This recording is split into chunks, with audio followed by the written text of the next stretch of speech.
if I'm sitting next to a swimming pool and somebody dives in and she's not too pretty, so I can think of something else, I think of the waves and things that are formed in the water. And when there's lots of people have dived in the pool, there's a very great choppiness of all these waves all over the water. And to think that it's possible, maybe, that in those waves is a clue as to what's happening in the pool. That some sort of insect or something with sufficient cleverness could sit in the corner of the pool and just be disturbed by the waves, and by the nature of the irregularities and bumping of the waves, have figured out who jumped in, where and when, and what's happening all over the pool. And that's what we're doing when we're looking at something. The light that comes out is waves, just like in the swimming pool, except in 3 dimensions instead of the 2 dimensions of the pool. They're going in all directions.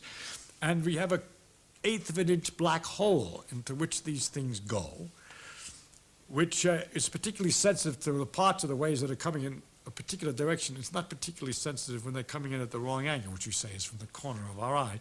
And if we want to get more information in the corner of our eye, we swivel this ball about so that the hole moves from place to place. Then it's quite wonderful that we can figure out so easy. That's really because the light waves are easier than the waves in the water are a little bit more complicated. It would have been harder for the bug than for us, but it's the same idea, to figure out what the thing is that we're looking at a distance.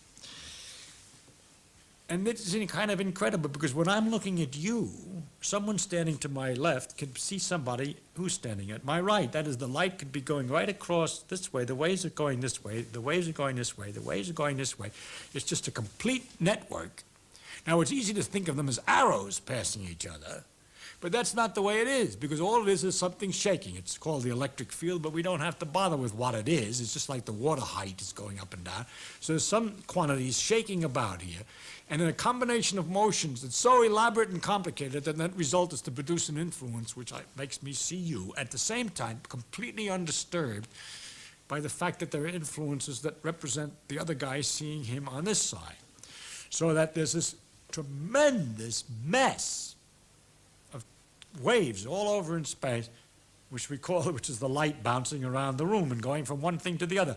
Because, of course, most of the room doesn't have 1/8 inch black holes. It's not interested in that light, but the light's there anyway. I mean, it bounces off this and it bounces off that, and all this is going on, and yet we can sort it out with this instrument. But beside all that, you see, those waves that I was talking about in the water, maybe they're so big, some of them, and then you can have slower swashes, which are longer and shorter. And perhaps our animal who's making his study is only using waves between this length and that length. So it turns out that the eye is only using waves between this length and that length, except those 2 lengths are 100 thousandths of an inch. 100 thousandths of an inch, people. And what about the slower swashes, the waves that go more slowly, that have a longer distance from crest to trough? Those represent heat. We feel those, but our eye doesn't see them focused very well. We don't, in fact, at all. The shorter waves are blue, the light, and the longer waves are red. But when it gets longer than that, we call it infrared. All this is in there at the same time. That's the heat. Pit vipers that you got down here in the desert, they have a little thing that they can see the longer waves and pick out mice which are radiating their heat, their longer waves, by their body heat, by looking at them with this eye, which is the pit of the pit viper.